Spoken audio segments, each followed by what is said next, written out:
Meus irmãos, vamos abrir nossa Bíblia no Salmo 144.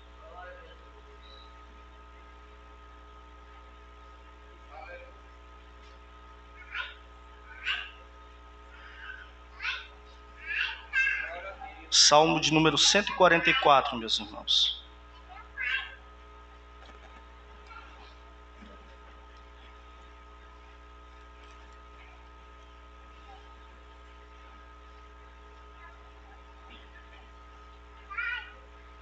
A partir do versículo 11. Salmo 144, a partir do versículo de número 11. Quantos encontraram? Diz assim: Livra-me e tira-me das mãos dos filhos estranhos, cuja boca fala vaidade e cuja mão direita é destra da iniquidade. Para que os filhos sejam como planta, para que nossos filhos sejam como plantas bem desenvolvidos na sua mocidade, para que as nossas filhas sejam como pedras de esquina, lavradas como colunas de um palácio, para que as nossas despensas se encham de todo o provimento, para que os nossos gados produzam a milhares e a dezenas de milhares em nossas ruas, para que os nossos bois sejam fortes para o trabalho, para que não haja nem assaltos, nem saídas, nem clamores em nossas ruas. Versículo 15. Bem-aventurado o povo a quem assim sucede. Bem-aventurado é o povo cujo Deus é o Senhor. Glória a Deus. Irmãos, podem tomar os assentos. Meus irmãos, este salmista está expressando o desejo de toda pessoa. Eu tenho certeza que esse é o desejo de cada um de nós, enquanto cidadão brasileiro, de que nas nossas ruas não hajam assaltos, de que nós vivamos em segurança, de que o nosso país seja próspero, ao ponto de nós produzirmos muito gado, termos fartura nas nossas fazendas. É desejo de todo cidadão. Mas o salmista conclui o texto dizendo que para que isto aconteça, é necessário que Deus seja o Senhor dessa nação. Amém, irmãos? E para que Deus seja o Senhor da nossa nação, nós temos que atrair para a nossa nação o reino de Deus. Os irmãos estão me entendendo? Nós estamos em um período de uma convulsão. Estamos em um período de grande mobilização das pessoas do Brasil, que é o período da eleição. E onde, irmãos, muitos irmãos votam como se não fossem cristãos. Muitos crentes votam como se nem crentes eles fossem. Há crentes que se vendem no período da eleição. Há crentes que fazem conchavos. Há crentes que dizem assim: não, eu vou votar em qualquer um, porque afinal de contas todo mundo rouba, todo mundo engana. Você faz isso? Você rouba? Você engana? Então nem todo mundo rouba e nem todo mundo engana. Assim como você é honesto, lá em Brasília, com certeza deve ter alguém que seja honesto como você. E é por isso que nesta noite nós queremos trazer este estudo importantíssimo, necessário para aqueles que vão exercer sua cidadania daqui a alguns dias. Eu quero ler com os irmãos a introdução. Quero convidar todos para nós lermos juntos esta introdução. Amém? Pegue a sua apostila. Deu a apostila para todo mundo? Como? Está com Batista, né? Terminou, Batista, a apostila? Acabou, né? Tem alguém sem apostila aí? Quem tiver sem apostila, fique perto de quem não tem. No 3 nós vamos ler todo mundo junto, tá bom? Esse texto aqui da introdução.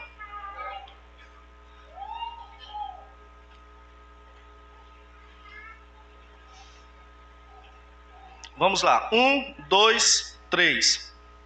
Estamos mais...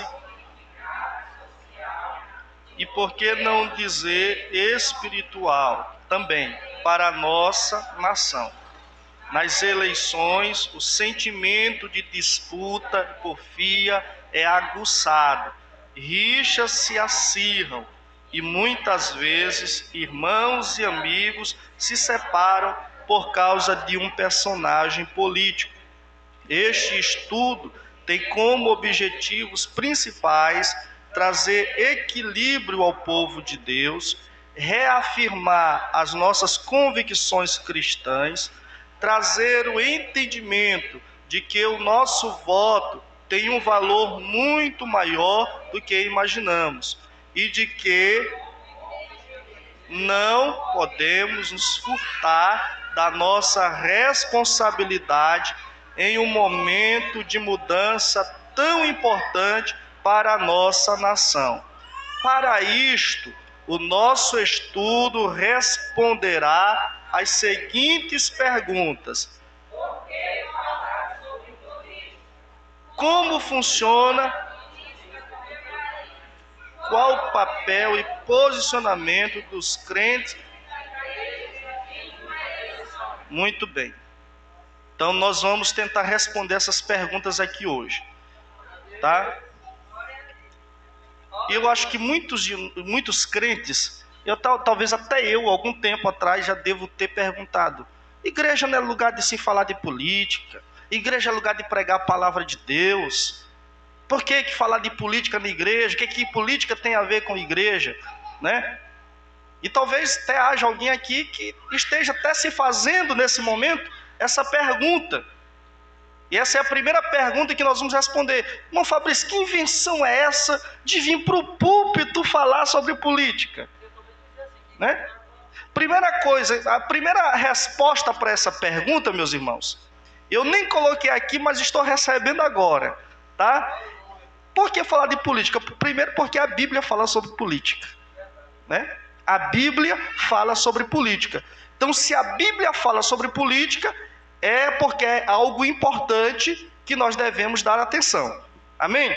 Mas vamos nos ater ao que nós colocamos aqui no texto. Por que falar sobre política?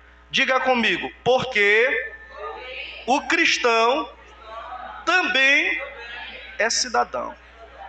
Você é um cristão, você é um cidadão que é cristão. Amém? Vamos ver o que eu escrevi aqui. Alguns cristãos, então nós estamos respondendo a primeira pergunta: por que falar sobre política? Resposta: porque cristão também é cidadão. Alguns cristãos imaginam que pelo fato de terem uma pátria celeste, não precisam mais se envolver com os assuntos daqui. Amém, irmãos? Existem irmãos que pensam assim: não, olha, daqui a pouco Jesus vem buscar a igreja, e Jesus disse que ia preparar lugar para nós, lá em cima, nós somos do céu. Para que nós vamos ficar nos preocupando com política? Olha, irmãos, não é porque Jesus foi preparar um lugar no céu para nós, não é porque nós somos cidadãos dos céus que nós deixamos de ser cidadão da terra. Nós ainda estamos aqui. Você ainda anda de ônibus, você ainda precisa ir num posto de saúde, você precisa matricular o seu filho na escola, não é assim? Você, quando chega 50 e poucos anos, 60 e poucos anos, você quer receber a sua aposentadoria, e é os anjos de Deus que fazem isso pra gente. E quem são? Os políticos, são os poderes constituídos. Amém? Então, crente também recebe aposentadoria, crente também coloca filho na escola, crente também fica doente, precisa ir no hospital, não é? Então, se nós usufruímos de todos os benefícios que a política nos oferece, nós devemos sim nos importar com quem nós colocamos lá. Amém? Para depois a gente não viver reclamando: os políticos não ligam para a gente, mas são nós que botamos eles lá, né? Vamos continuar o texto. Então você precisa assim, mesmo você sendo cidadão do céu, você precisa estar preocupado com as coisas que acontecem aqui. Você precisa se preocupar com quem dirige a sua cidade, você precisa se preocupar com quem dirige o seu estado, você precisa se preocupar com quem dirige o seu país, a sua nação. Você precisa estar preocupado com o que acontece no seu país, porque você está no meio de uma sociedade que usufrui e que recebe benefícios advindos da política. Amém? Mas continuando. No entanto, as Escrituras mostram que é responsabilidade nossa, o que, irmãos? O que é responsabilidade nossa o quê? A observância de quê? Das leis civis. O que mais? Pagamento dos respeito às, como também. Pronto. Então a Bíblia mostra tudo isso aqui. A Bíblia mostra que nós precisamos, nós mesmo sendo crente, mesmo sendo do céu, nosso lugar é o céu, a Bíblia diz, Paulo vai dizer várias vezes que nós aguardamos a cidade que nos está preparada no céu.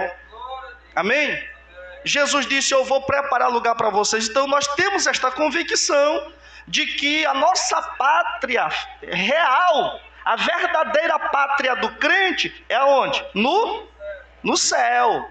Mas, ao mesmo tempo que a Bíblia diz que a nossa pátria é no céu, ao mesmo tempo ela também diz que nós continuamos tendo responsabilidades de cidadãos aqui na terra. Amém? Então, quais são as responsabilidades de um cidadão? Primeira responsabilidade de um cidadão, respeito, observar as leis do seu lugar. A primeira responsabilidade de um cidadão é observar e obedecer às leis. Então a Bíblia fala sobre isso, Romanos capítulo 13, que nós temos que estar sujeito às autoridades superiores. E vai até o capítulo 7, vai dizer, olha, quem faz as coisas direitinho não precisa temer a autoridade.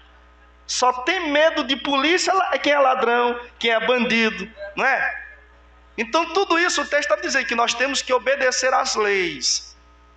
Segunda responsabilidade de um cidadão, que a Bíblia diz que o crente deve ter também, pagar os seus impostos.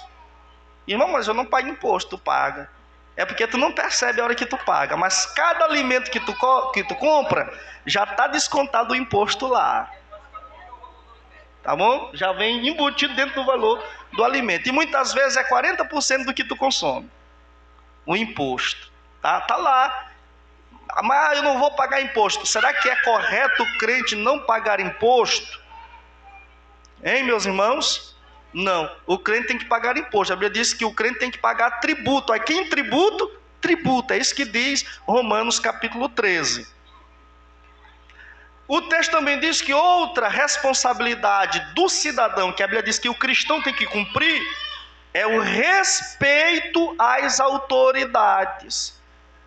Você já xingou algum vereador? Você já chamou, você já caluniou algum político sem prova? Fulano, ela é um ladrão, esse prefeito da cidade é um ladrão. Ou então vereador fulano e tal. Muitas vezes, irmãos, a gente acaba falando essas coisas sem prova, só porque nós ouvimos alguém dizer. E isso é o quê? Calúnia. E é pecado, né? E é muito mais pecado quando se faz contra uma autoridade. Porque o texto diz assim, aquele que resiste à autoridade, resiste à ordenação de Deus, porque não há autoridade que não tenha sido constituída por Deus. A autoridade, irmão, é uma representante de Deus, para manter a ordem e a justiça em um lugar. Mesmo ele sendo um cachaceiro, mesmo ele sendo um prostituto. Mas na qualidade de autoridade, não é o indivíduo que representa Deus.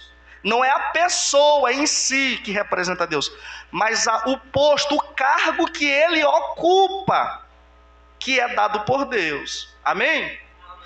Então, se o fulano é um prefeito, eu não posso sair por aí esculhambando ele não, meus irmãos. Mas eu não sou contra, eu sou da oposição. Tu pode ser da oposição e tu tem todo o direito de discordar dele, mas de forma respeitosa. Crente, irmão, não é para estar envolvido em arruaça. Porque eu sou do movimento tal. Não, a minha classe vai fazer um protesto. Vá lá, proteste, mas proteste com respeito. Reivindique os seus direitos, mas não seja desonesto, não seja um caluniador, porque é pecado. Amém? Porque quando você resiste a uma autoridade, você está resistindo a Deus. Outra coisa, tem gente que não gosta de polícia. Tem gente que fala mal de polícia. Um policial é um ministro de Deus contra o mal. Amém? E uma outra responsabilidade do cidadão, que a Bíblia diz que o cristão também deve ter, é o direito de desfrutar e reivindicar os seus direitos. Todo cidadão tem deveres e direitos, meus irmãos. E Paulo usou o seu direito de cidadão romano. No capítulo 22, eles tinham prendido Paulo e iam açoitar Paulo, iam bater em Paulo. E Paulo se levanta. Ele poderia dizer assim: não, eu sou crente e Deus vai enviar um anjo para me defender. Poderia ou não? Não é assim que muitos crentes agem? Tem crente que age assim: não, não vou chamar a polícia, não, Deus vai enviar um anjo aqui para me defender. Não é assim, meus irmãos. Paulo, mesmo sendo um grande apóstolo, cheio do Espírito Santo, mas na hora que as pessoas iam bater nele, maltratar ele, disse: epa, vocês não sabem que a lei diz que não pode açoitar, bater em um cidadão romano sem que antes ele seja julgado? Então ele, mesmo sendo um cristão, um homem cheio de Deus, ele não ora naquela hora. Pelo contrário, ele invoca a lei do seu país para se defender. Então o crente, irmão, não é porque ele é crente que ele não vai se defender, que ele não vai debater as leis, que ele não vai para o campo das ideias, dizer o que é certo. Amém? Então o fato de nós sermos cristãos não quer dizer que nós não somos cidadãos daqui. Então o primeiro motivo, por que falar de política? Porque o cristão também é um... Bora lá, o cristão também é um... cidadão. Você é um cidadão.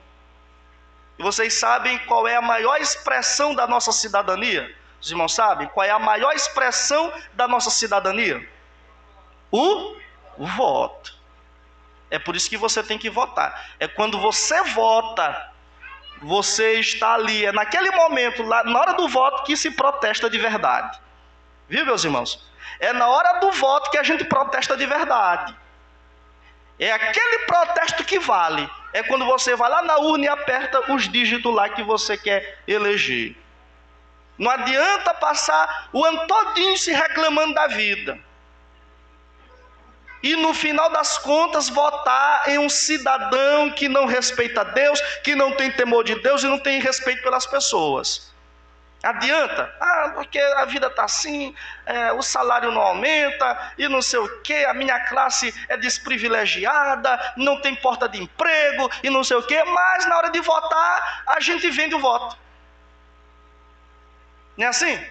Tem muita gente que faz assim, ele reclama da vida, ele reclama que tudo vai mal, ele vai para o Instagram, ele vai para o Facebook, que a nação é imprestável, que todo o país do mundo é melhor do que a nação dele, só a dele que não presta, toda a cidade é melhor do que a dele, só a dele que não presta, o prefeito da cidade dele não presta, os vereadores da cidade dele não prestam, o governador não presta, o presidente não presta, mas na hora de votar, que é a hora dele fazer as coisas prestar, ele troca o voto dele por 1 milha de tijolo, ele troca o voto dele por 2 sacos de cimento, ele troca o dinheiro dele por uma promessa de emprego.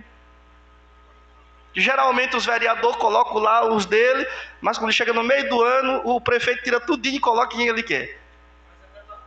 Viu, meus irmãos? Então nós temos que tomar cuidado com isso. O nosso voto é a maior expressão da nossa cidadania e da nossa indignação. Você está indignado com a situação do seu país? Você quer que o seu país melhore? Você quer que o que nós lemos aqui no Salmo 144, que o nosso gado engorde, que o nosso gado dê crias, que tenha bastante boi no curral, que tenha segurança nas ruas? Você quer prosperidade para o seu país? Vote em quem presta. Ah, mas não tem ninguém que preste. E vote no menos pior.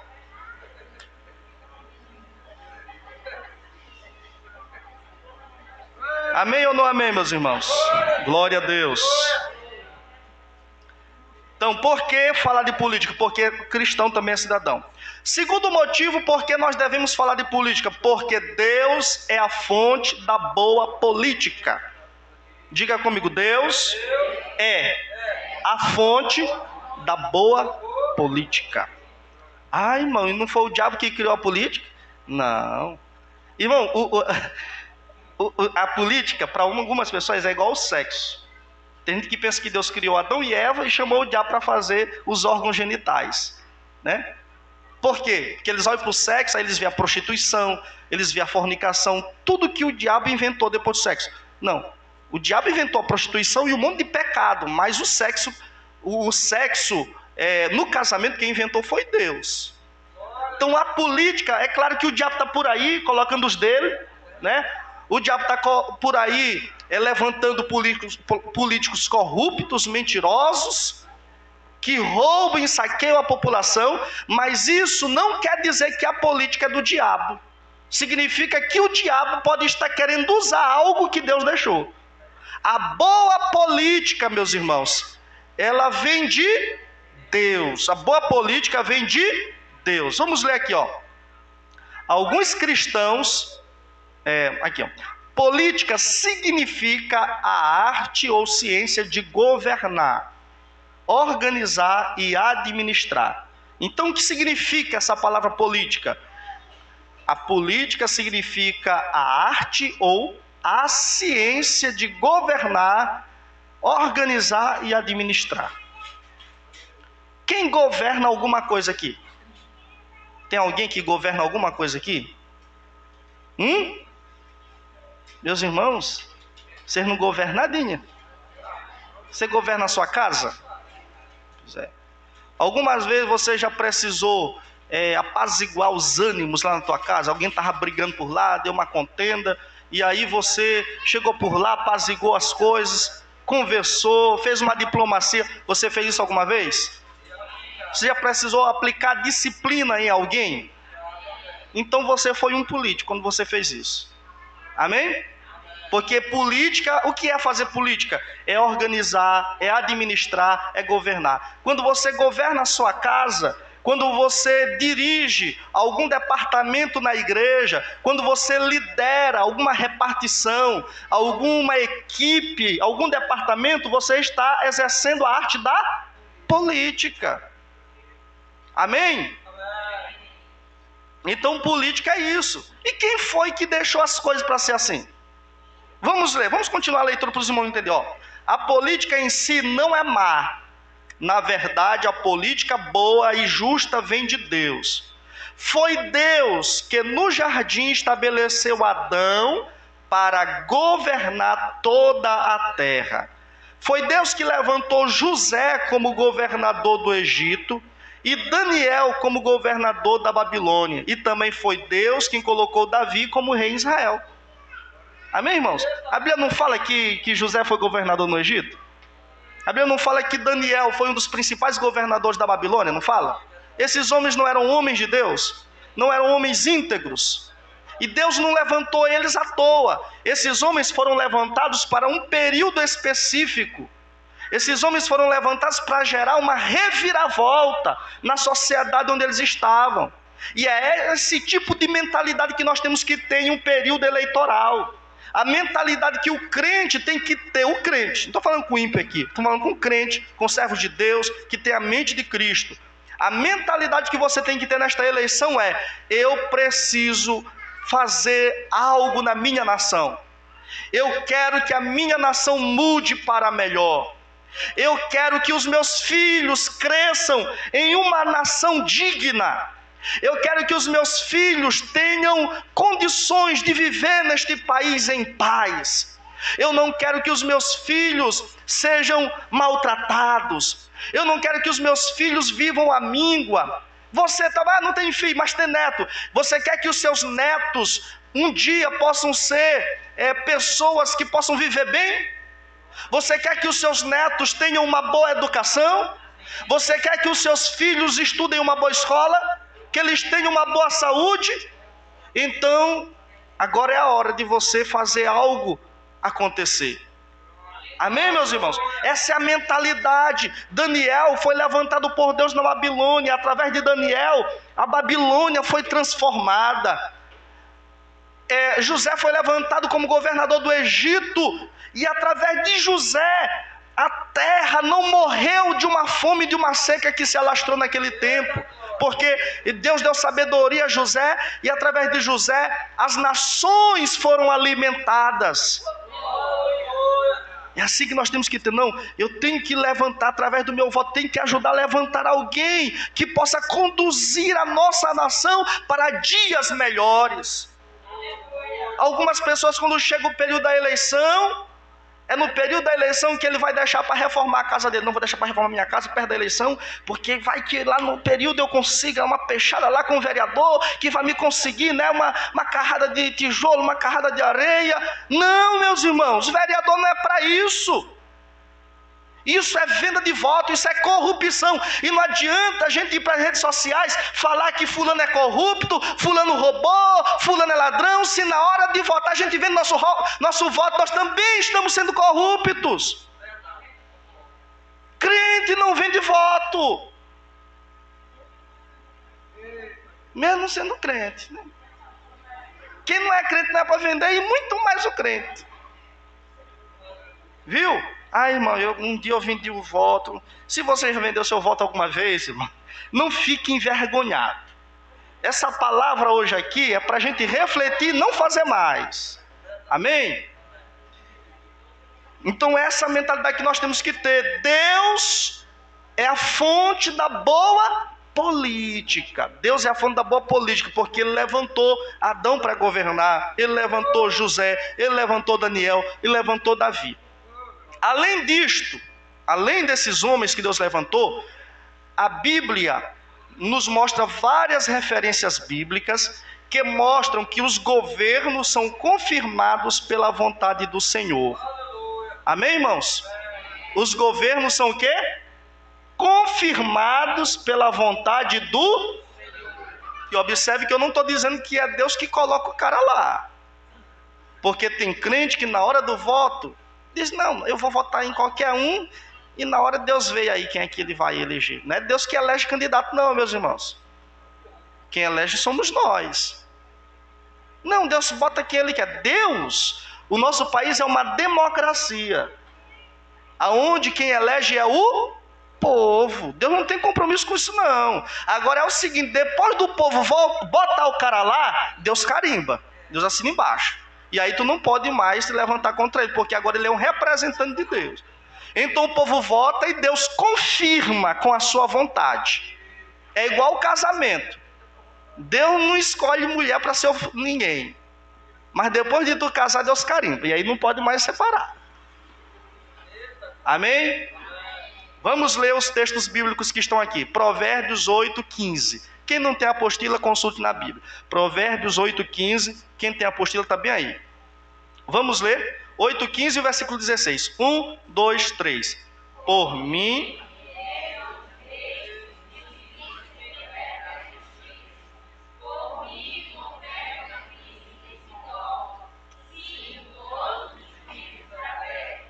Quantos juízes?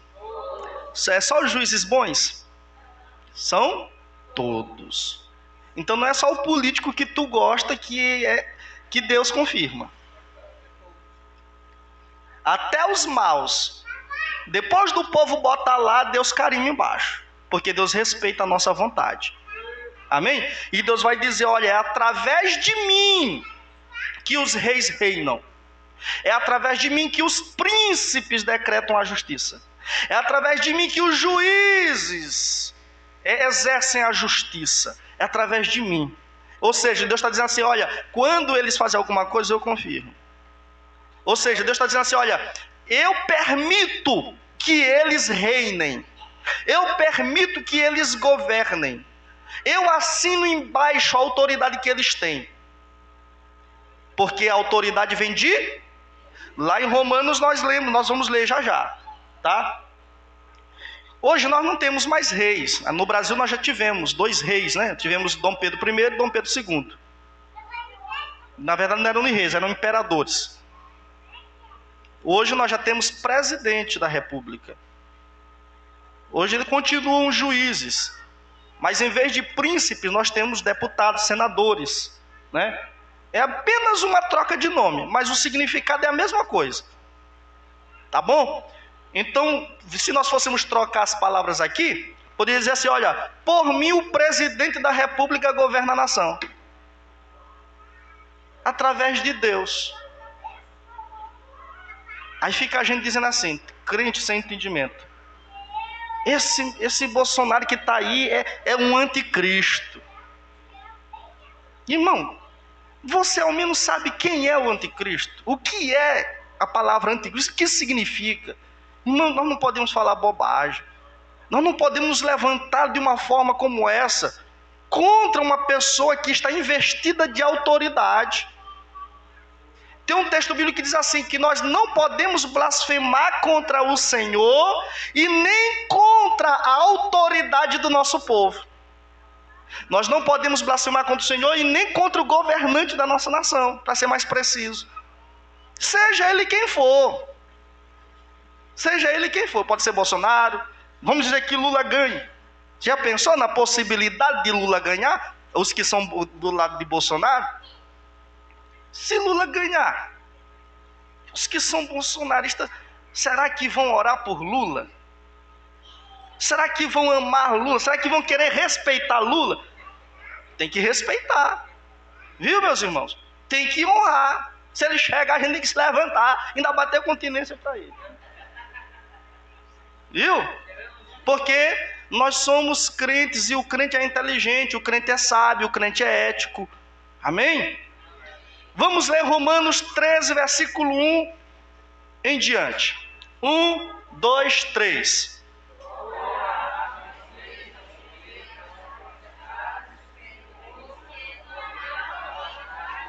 Que não venha, e as potestades que há. Muito bem. Então esse versículo está dizendo que toda alma, quando diz toda alma, é todo mundo, todas as pessoas estejam sujeitas. O que é se sujeitar, meus irmãos? Significa essa palavra se sujeitar? Ser o quê? Submisso. Todas as pessoas sejam submissas às potestades. Aí a palavra que aparece aqui é potestade. Essa palavra potestade significa autoridade. Uma potestade é uma pessoa que está investida de uma autoridade, tá? Então é como se o texto dissesse assim, ó, todas as pessoas sejam sujeitas às autoridades civis constituídas, tá? Porque não há autoridade constituída que não venha de... E as potestades que estão nos seus postos foram por Deus colocadas lá. Amém, meus irmãos? Foram por Deus confirmadas ali. É isso que o versículo está dizendo. Versículo 2, bora lá para a próxima página. Por isso, quem...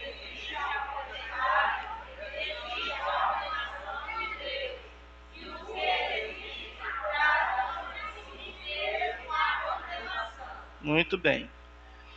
Versículo 3.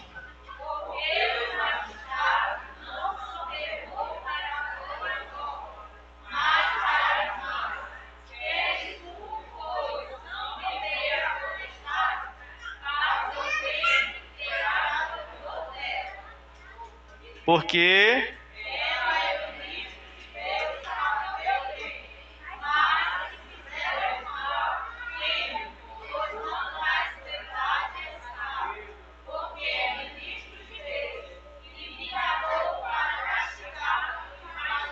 Muito bem.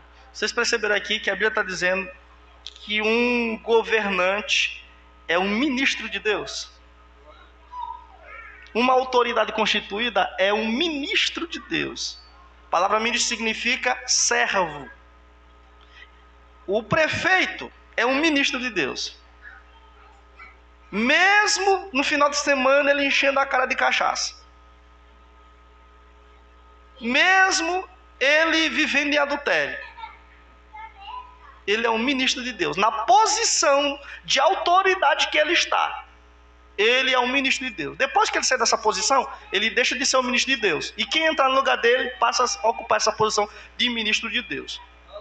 Não quer dizer que ele é um salvo. A palavra ministro significa um servo. Ou seja, quer dizer que através dele é que Deus governa as pessoas. Através da pessoa que está na posição de autoridade é que Deus estabelece a lei e a ordem entre os homens. Você já imaginou se não existisse polícia? Vamos pensar, se não existisse policial, se não existisse exército no Brasil. Você já pensou no Rio de Janeiro, que é a cidade mais violenta do Brasil? E lá, olha que as forças policiais lá são preparadíssimas, mas o tráfico domina lá. Já imaginou se não tivesse polícia em lugar nenhum do Brasil? Se não tivesse autoridade policial, se não tivesse um prefeito na cidade, se não tivesse um governador no estado, se não tivesse um presidente sobre a nação, o que haveria? Uma bagunça. É por isso que Deus estabelece autoridades. Por isso que Deus estabelece governos, para que o caos não reine. Porque Deus não é Deus de... Não é isso que está escrito lá em 1 Coríntios 13, 14, na verdade, 14, versículo 13. Porque Deus não é Deus de confusão. É por isso que Deus estabelece o governo. E através desses governos, a justiça reina. É claro que a justiça dos homens não é perfeita. Mas aqui e ali, um malfeitor é colocado de trás das grades. Né? Aqui e ali eles tiram de circulação um ladrão que está incomodando a vizinhança. Tem gente que fica com medo quando olha a polícia. Não, meus irmãos, eu fiquei alegre quando eu estou andando na rua no escuro, sozinho, e que passa um camburão de polícia, rapaz, eu fico muito alegre. Os irmãos já imaginam por quê, né? Agora se tu estiver andando sozinho na rua e tu encontrar 2 cabras numa moto velha, tu fica alegre ou com medo? Fica com medo. Pois é, viu? Então, para os irmãos verem como a autoridade, irmãos, muda a situação. Como a autoridade é importante para nós. Às vezes a gente não quer se submeter à autoridade. Mas a autoridade, ela não é nem importante, ela é essencial para uma vida. Uma vida equilibrada, uma vida tranquila em sociedade. Então nós estamos respondendo as perguntas por que devemos falar de política. Primeiro, devemos falar de política porque o cidadão, o cristão também é cidadão. Segundo, estamos falando que devemos falar de política porque a boa política vem de... E aí eu estou mostrando esses textos aqui para confirmar para os irmãos que a boa política vem de Deus. Terceira resposta, por que devemos falar de política? Vamos ler aqui, está escrito aí o terceiro tópico. Porque a política interfere diretamente nas nossas vidas. Amém? Os irmãos podem repetir no 3, 1, 2, 3. Porque... Muito bem. Os irmãos sabem. Por exemplo, vou dar um detalhe aqui para os irmãos. Irmão, eu não queria acusar, eu não quero, na verdade, acusar, nem ficar citando nome de político aqui. Eu não quero. Mas há alguns exemplos que eu vou precisar dar. Tá? Os irmãos lembram que durante a pandemia faltou leito em muitos estados. E as pessoas morriam asfixiadas, sem oxigênio. Os irmãos lembram que lá em Manaus foi a cidade que mais aconteceu um caos lá. Em questão de semana, eles transportaram mais de 700 pacientes para outros estados, porque em Manaus não havia UTI nem leite suficiente. Os irmãos sabem por quê? Que não tinha leite suficiente? Porque em 2014, que foi a Copa do Mundo, o dinheiro que era para ser usado para criar hospitais, para fazer hospitais, UTIs e leitos de primeiro mundo, foi usado para fazer estádios de futebol. Sabe por quê? Porque os governos que há algum tempo vieram, desviaram bilhões, irmãos. Sabe que eles devolveram depois que eles foram presos? Sabe que eles devolveram para os cofres públicos? Foi 16 bilhões, que foi devolvido, que estava no bolso deles. Só que eles devolveram. Imagina que eles mandaram para o exterior. Foi 16 bilhões. Quantos hospitais daria para fazer com 16 bilhões? Quantas faculdades, quantas universidades? Os irmãos estão entendendo? Os irmãos estão entendendo o negócio aqui? A política, irmão, interfere diretamente na nossa vida. Quem a gente coloca lá é que vai dizer se futuramente, daqui a 4 anos, a nossa nação será uma nação mais feliz, uma nação mais próspera ou uma nação mais miserável. A gente não pode votar por um pedaço de comida. A gente não pode votar por causa de R$200, meus irmãos.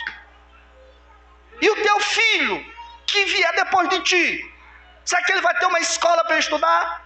O teu neto vai ter uma boa saúde? Se nós aqui temos que construir o futuro, meus irmãos.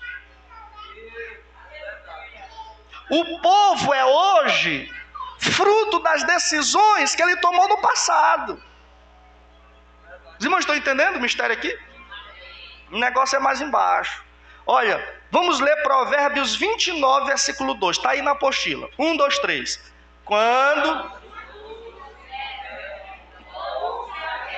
Mas quando... Muito bem. O que é o ímpio? Será que ímpio é aquele que não é crente? Não.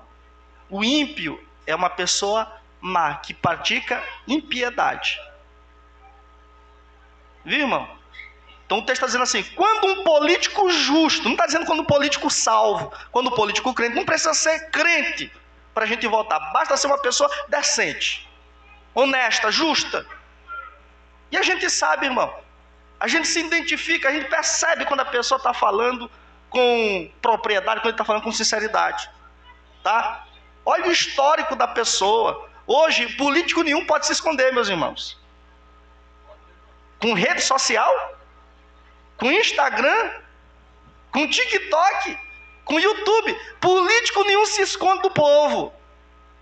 Você sabe o que ele fez no verão passado. Mas tem crente que mesmo sabendo das mazelas do cidadão, ele quer votar naquele.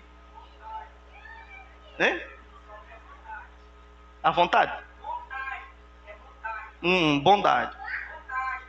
Montagem. Ah, sim, montagem, isso. Viu, meus irmãos? Então o texto diz assim, olha, quando o justo governa o povo, mas quando o ímpio domina o povo, foi por isso que o povo gemeu na pandemia. Porque o nosso dinheiro foi para Bahamas, né? O nosso dinheiro que era para construir UTIs foi para a Suíça. Foi para os jatinhos particulares, para as Ilhas Malvinas. Viu? Foi por isso que nós gememos na pandemia. Por isso que muitos conhecidos nossos morreram. Porque não tinha UTI. Não tinha UTI, meus irmãos. Vamos lá. O próximo texto. 1 Timóteo 2. 1, 2, 3. Demoesto-te, pois.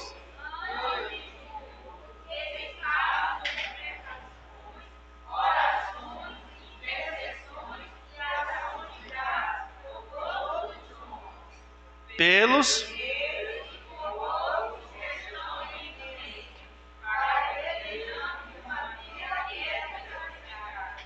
Toda...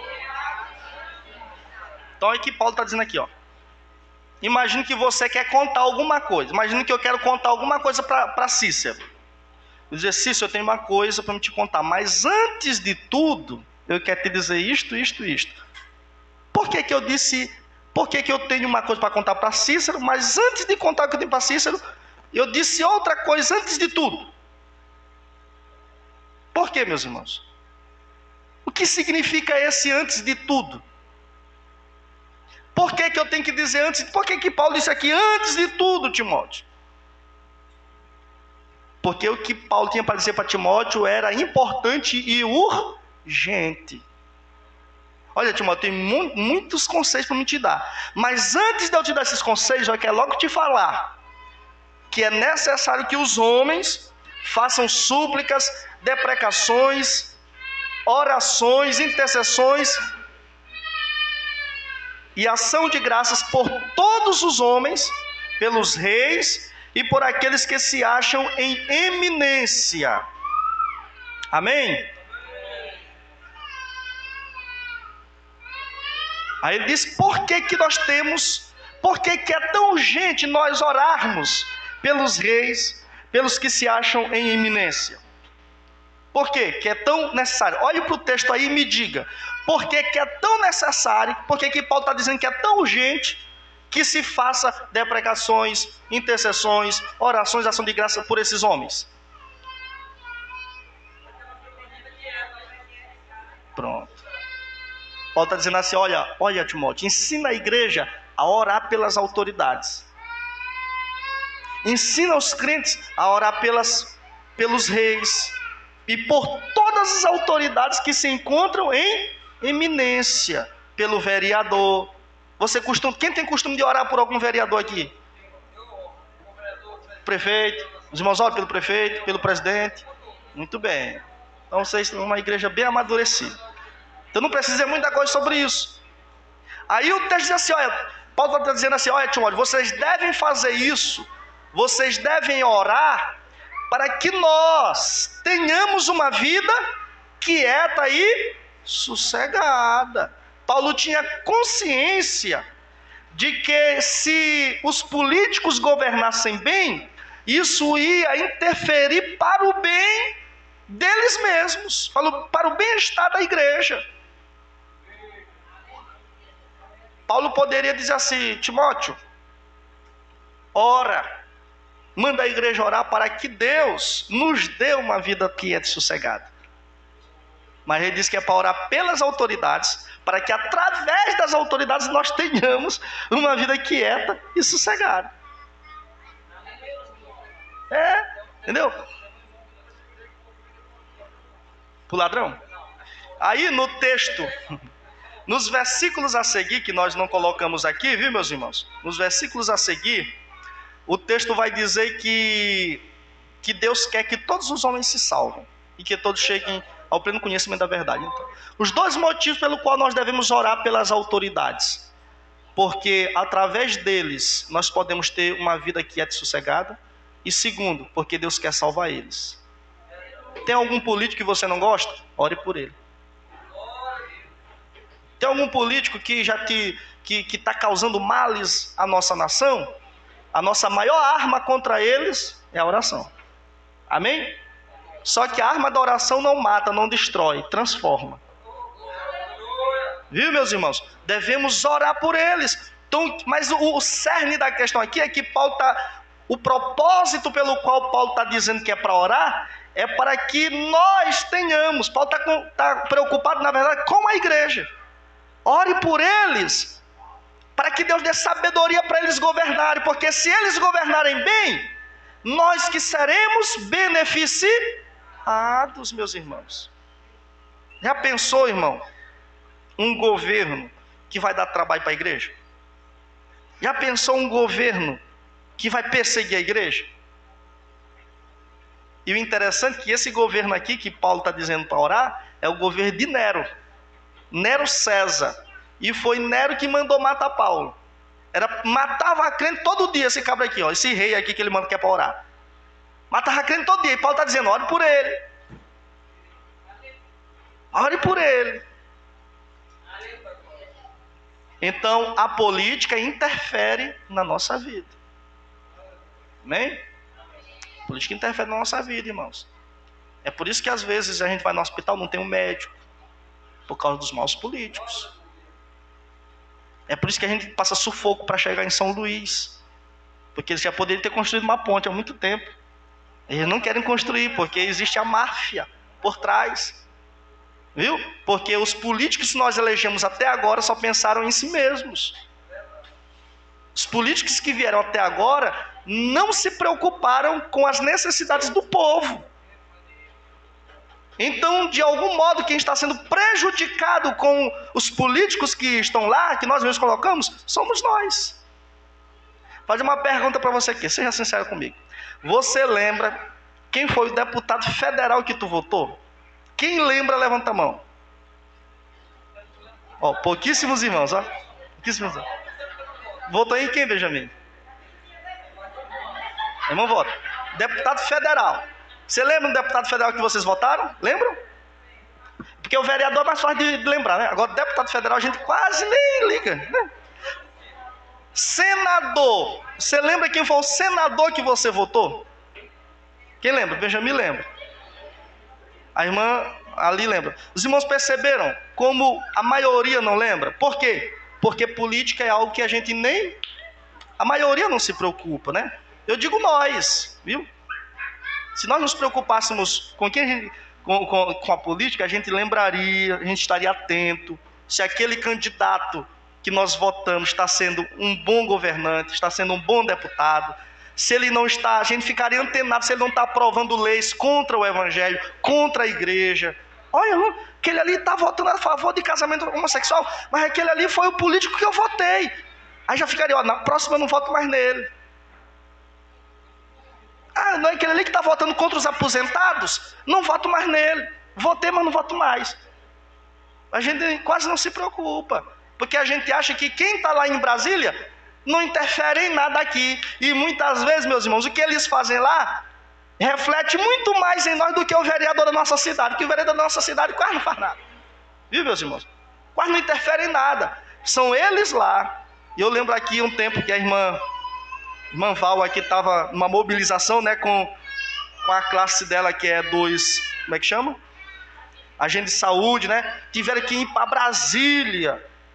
Fica lá acampado, eu vi, ela estava acompanhando pela internet. Ficaram acampados vários dias no corredor do Congresso lá, para serem atendidos, e lutaram e conseguiram. Não conseguiram? Conseguiram a aprovação do aumento do PIS, era isso? Isso. Viu, meus irmãos? Porque o negócio tudo é lá, e nós temos que olhar para lá. Para lá que nós temos que olhar, meus irmãos. Então, meus irmãos, então nós já apresentamos estes 3 pontos, por que devemos nos preocupar com a política. Primeiro motivo, porque nós somos cidadãos. Segundo, porque a política vem de Deus, boa política vem de Deus. Segundo, porque porque a política interfere diretamente nas nossas vidas. Eu vou só detalhar aqui para os irmãos como funciona a política do nosso país. E nós vamos encerrar nesse tópico e o resto nós vamos deixar para o próximo culto. Tá bom? Como funciona a política do nosso país? Vamos responder aqui a segunda pergunta do nosso estudo. Como funciona a política do meu país? Tá? Primeira coisa que nós precisamos compreender sobre a política do nosso país é que o nosso país está dividido em quantos poderes? 3 poderes. Quais são eles? Muito bem. Legislativo, executivo e judiciário. Na Constituição está nessa ordem mesmo. O primeiro é o legislativo, o segundo o executivo, o terceiro o judiciário. O legislativo, irmãos, ele é composto pelos vereadores, deputados estaduais e federais e também os senadores. E este poder tem como principal função fazer o quê? Muito bem. Olha, meus irmãos, não é a função do vereador asfaltar a rua. Vereador não asfalta a rua. Se algum vereador algum dia disse que ele asfaltou a rua, ele mentiu.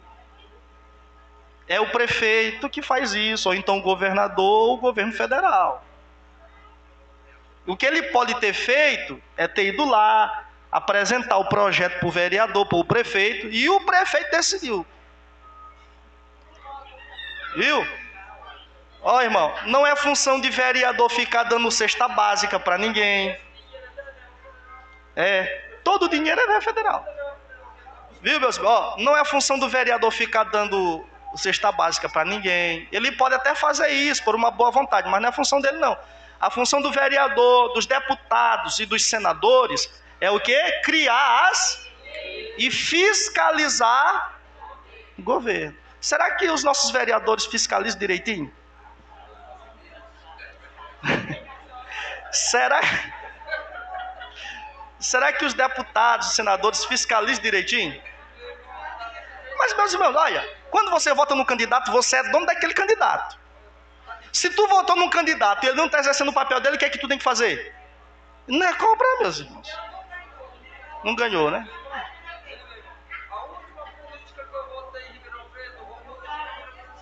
Pois é.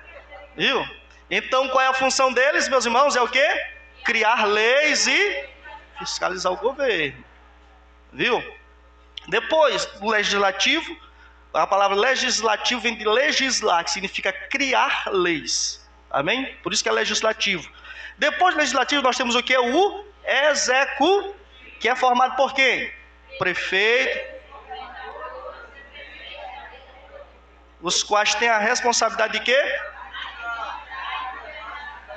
O Estado. E através das polícias executar as leis. Então um governo, um poder cria as leis e o outro coloca as leis em execução, em prática. Amém? Que é o governo em si, o executivo.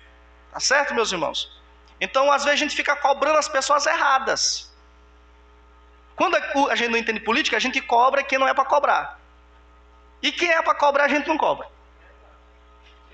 Ah, porque depois que esse presidente entrou, o salário diminuiu. Mas não é presidente que manda nesse negócio. São os deputados e senadores que criam as leis que votam. Tá? Ah, porque o presidente aumentou o preço das coisas. Isso não tem nada a ver com o presidente, meus irmãos. É os deputados que votam o nosso salário mínimo. O salário deles mesmo, é eles que votam. Quando eles querem aumentar, eles aumentam. Viu? Tudo é eles que votam, meus irmãos. Tudo é eles que votam. O presidente ele pode até apresentar uma sugestão de lei e pode sancionar, né? Que colocar a lei para valer, né? Para publicar a lei. É isso que o presidente faz. Mas vamos dizer que o presidente não sancione uma lei. A lei veio para ele, ele não gosta daquela lei, ele diz assim, não vou sancionar.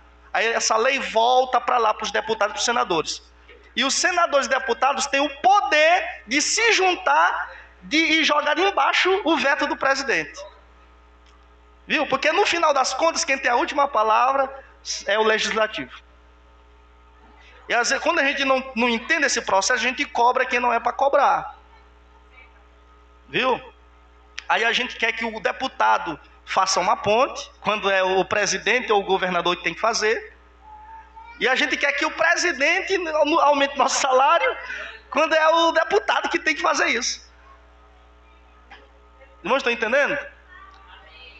E depois nós temos, abaixo desse, nós temos o quê? O judiciário. O judiciário é composto por juízes, desembargadores e ministros, cortes superiores. Tem a responsabilidade de julgar os cidadãos e as demais autoridades da nação. Esse é o mais fácil de entender, né? Um poder cria as leis, o outro executa as leis, e o outro, quando essas leis não são cumpridas, eles impõem o rigor da lei, né? Eles julgam as pessoas, eles impõem as penas que as leis prescrevem. Deu para entender esse ponto aqui?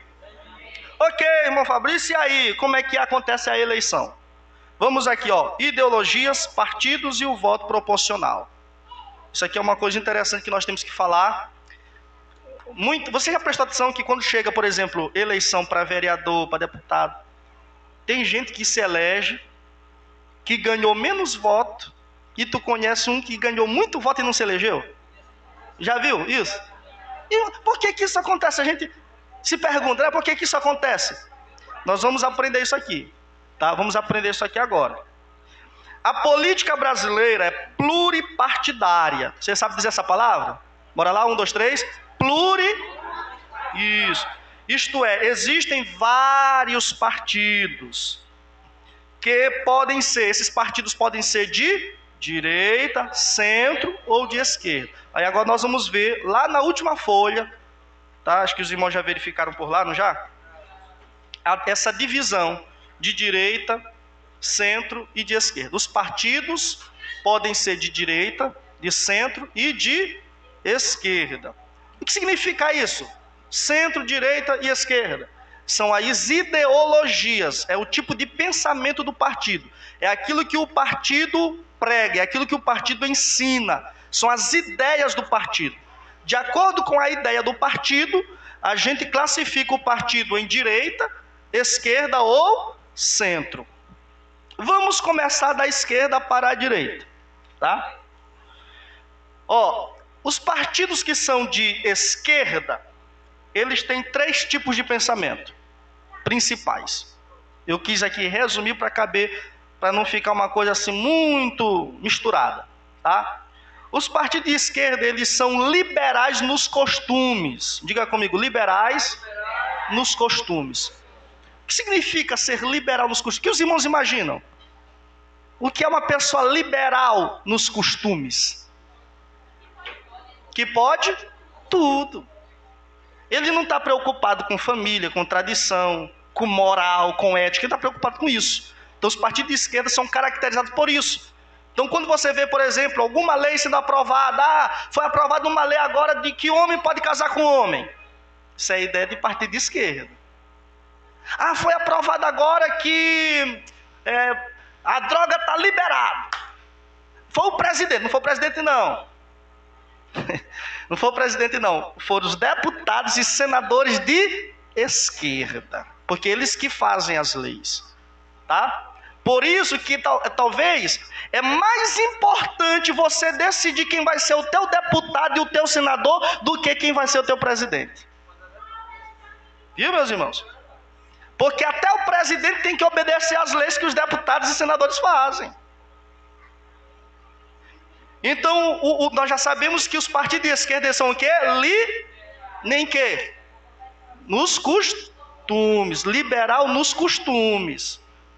Então, são eles que têm essas ideias de liberar maconha, de mulher casar com mulher, de homem casar com homem, aborto, né? Eles apoiam o aborto, né? Que mais aqui que eles apoiam? Vamos ver aqui. Vão citando aí, vocês que são mais entendidos do que eu. Kit gay nas escolas, erotização de criança, né? Ideologia de gênero, tudo isso é ideia de esquerda, meus irmãos. Os partidos de esquerda são caracterizados por isso. Primeira característica de um partido de esquerda, eles são o quê? Liberais aonde? Segunda característica do partido de esquerda, todo partido de esquerda vai pregar o controle do Estado sobre a economia. O que isso significa? Isso significa que tudo que as pessoas produzem não é delas, é do Estado. Imagina que você trabalhou o mês todo, Valmir, pegando o sol ali, lá na beira da estrada, da pista. Ou então, Cícero trabalhou o mês todinho no sol quente. E no final do mês, tu não recebe teu salário. Em vez da empresa pagar para ti, ela paga para o governo. E aí é o governo que vai decidir quanto tu vai ganhar. Não é bonito? E ainda tem uma coisa pior do que isso.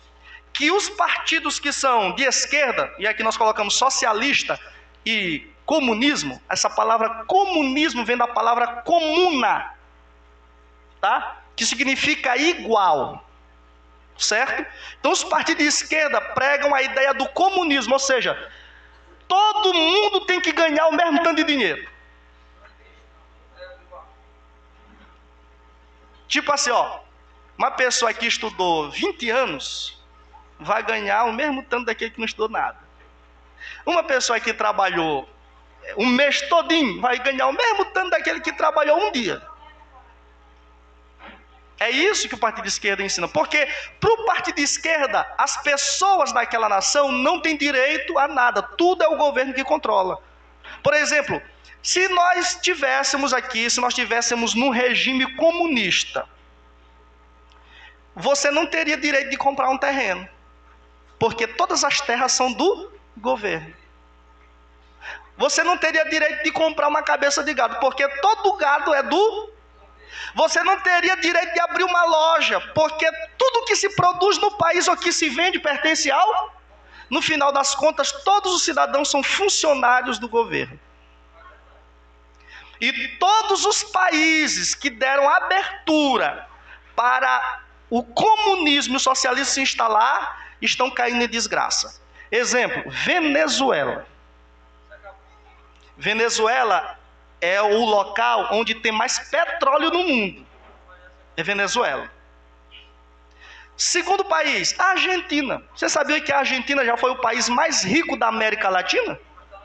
Está onde? Na miséria. Cuba. Em Cuba não existe carro novo. Todos os carros de Cuba são velhos. Não existe casa nova em Cuba.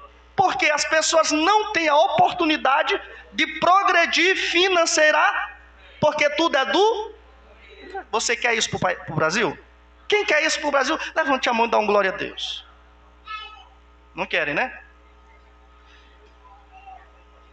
Outro ponto sobre os partidos de esquerda. Os partidos de esquerda defendem um Estado ateu. Ou seja, para eles não pode ter religião na nação que eles governam. Um exemplo de país onde um país comunista de esquerda que não tem religião é Coreia do Norte. Coreia do Norte não tem religião. E, por exemplo, a China, eles toleram lá a Igreja Católica, mas até os padres da Igreja Católica têm que ser funcionários do governo. É eles mesmos que colocam os padres lá. O Papa não tem direito de consagrar ninguém lá. É eles que dominam tudo. Tudo que sai na igreja vai para lá. E agora tem um governo de esquerda na Nicarágua. Já ouviram falar? Que eles estão perseguindo a igreja lá, estão destruindo a igreja, estão jogando para o chão e estão queimando a igreja. Já ouviram falar disso? Por quê? Porque lá é um governo de esquerda. Viu, meus irmãos? Porque eles são contra a religião. Por que que os governos de esquerda são contra a religião? Os irmãos saberiam dizer por quê? Porque a religião, principalmente o cristianismo, preza por isso aqui que nós estamos fazendo. O quê? Gosta de aprender, de ensinar. A religião ensina o seu povo. Os crentes ensinam, abre a mente das pessoas. Cada crente tem uma Bíblia e conhece a justiça através da Bíblia. O crente não é tapado, meus irmãos. Então, por isso, o governo de esquerda não gosta de religião, porque a religião pode ser uma força contra o governo deles. Os irmãos estão entendendo? Agora vamos falar sobre os partidos de direita. Então aqui, vamos conhecer aqui os partidos de esquerda, antes de nós passar para a direita. Vamos conhecer aqui os partidos de esquerda. Já estou encerrando. Bora lá. PCdoB, diga comigo, PCdoB. Qual o outro? Tem um aqui muito conhecido. Como é o nome dele? PT. Tem algum crente petista em nosso meio? Se tiver, chega aqui na frente, nós queremos orar pela sua vida hoje. Tá? PCB, Partido Comunista Brasileiro. PCO, Partido da Causa Operária. Aí depois nós temos o que? O PSOL. PCdo. Você conhece algum político que é do PCdoB? Quem? Flávio Dino.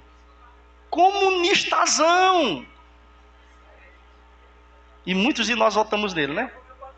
Muitos de nós votamos nele. Por que nós votamos nele? Porque nós não tínhamos este conhecimento. Viu? Inclusive, eu não lembro se eu votei nessa eleição, mas eu lembro que eu era doidinho por ele. Viu? A gente não tinha esse conhecimento, meus irmãos, que nós temos hoje, tá? Aí tem vários aqui, ó, PDT, que é o Partido de Ciro. PDT, o Partido de Ciro, tá? Então tudo isso aqui, ó, partido de esquerda. Os irmãos percebem alguma coisa em comum em todos esses partidos de esquerda aqui? Todos eles são o quê? Vermelhos. Duas coisas que os partidos de esquerda têm em comum. Todos eles gostam da cor vermelha, porque é a cor do comunismo, né?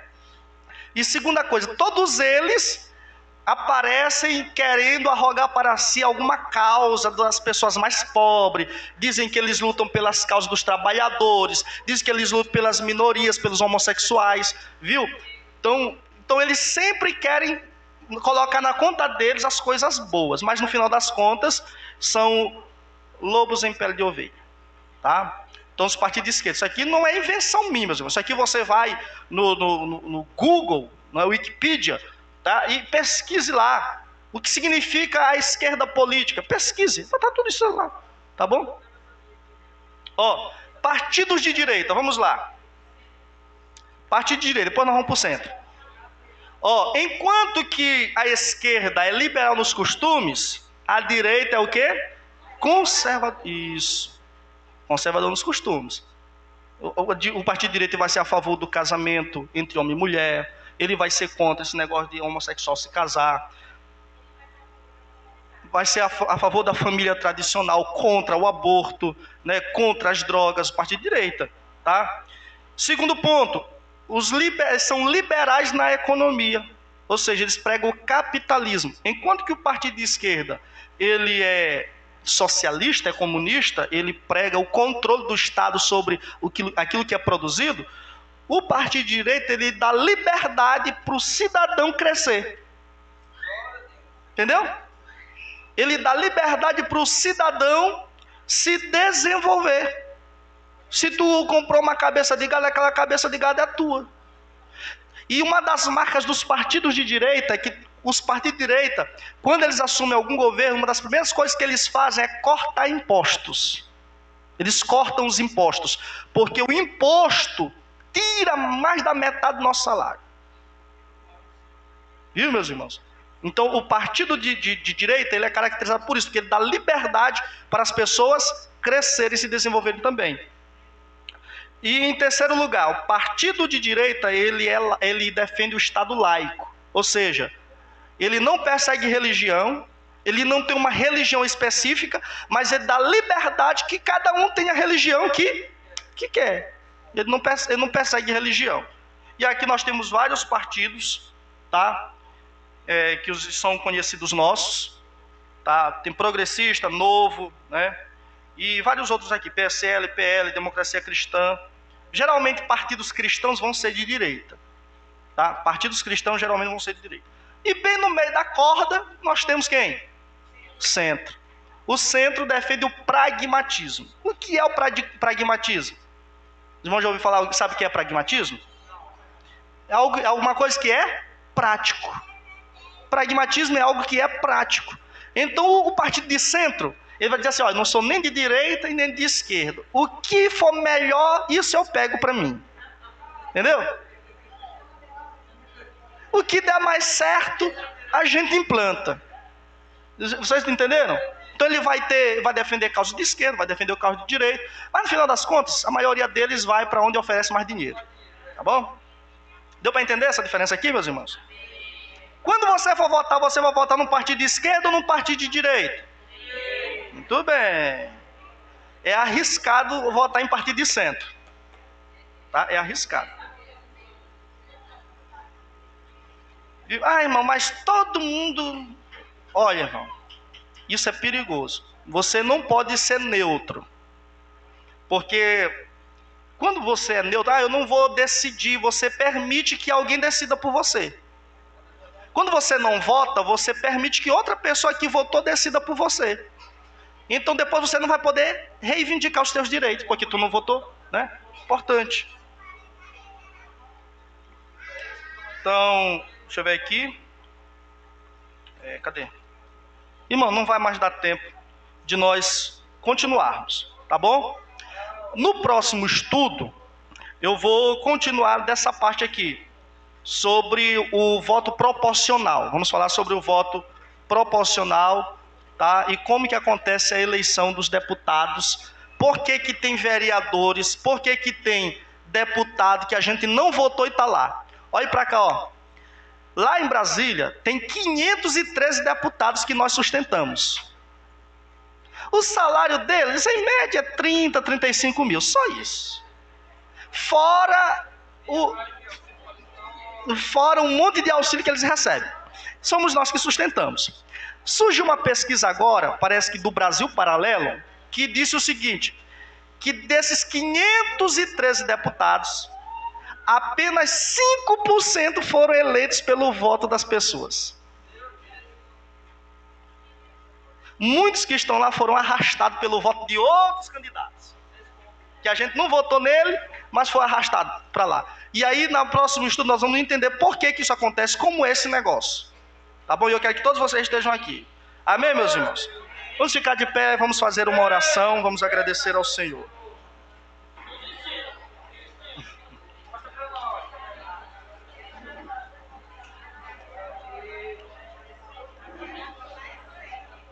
Irmãos, ó, no próximo estudo, ó, guarde essa apostila e no próximo estudo você traga novamente, não vá perder, tá bom? Que eu não tenho mais como imprimir de novo. O negócio está difícil. Quem quer agradecer ao Senhor? Mais uma vez nós vamos orar pela nossa nação, amém? Bendito Deus, nosso Pai amado, nós te damos graças nesta noite, Jesus, por este ensino, ó Pai. Senhor, que o Senhor nos abra o coração, o entendimento, ó Pai, para que não possamos ser levados, Senhor, por enganos, mentiras ou ludibriações. Senhor, nos ensina a sermos inteligentes, a termos a mente de Cristo, Senhor, e quando formos exercer a nossa cidadania, possamos, meu Pai querido, fazer tudo para a glória do Teu nome, ó Pai. Senhor, em nome de Jesus, nos ajuda, abre, Senhor, nosso entendimento, aguça a nossa curiosidade para entendermos melhor, Senhor, os acontecimentos da nossa nação. Deus amado, meu Pai, leva-nos em paz nossos lares, nos livra de todo mal, nos livra dos maus governantes, nos livra dos maus políticos, nos livra das ofertas indecentes, Senhor, e que em nome de Jesus possamos manter em todo o tempo a identidade de um verdadeiro cristão e de um cidadão honesto. Em nome do Pai, do Filho e do Espírito Santo de Deus. Amém e amém. Glória a Deus. Irmãos, podem ir em paz.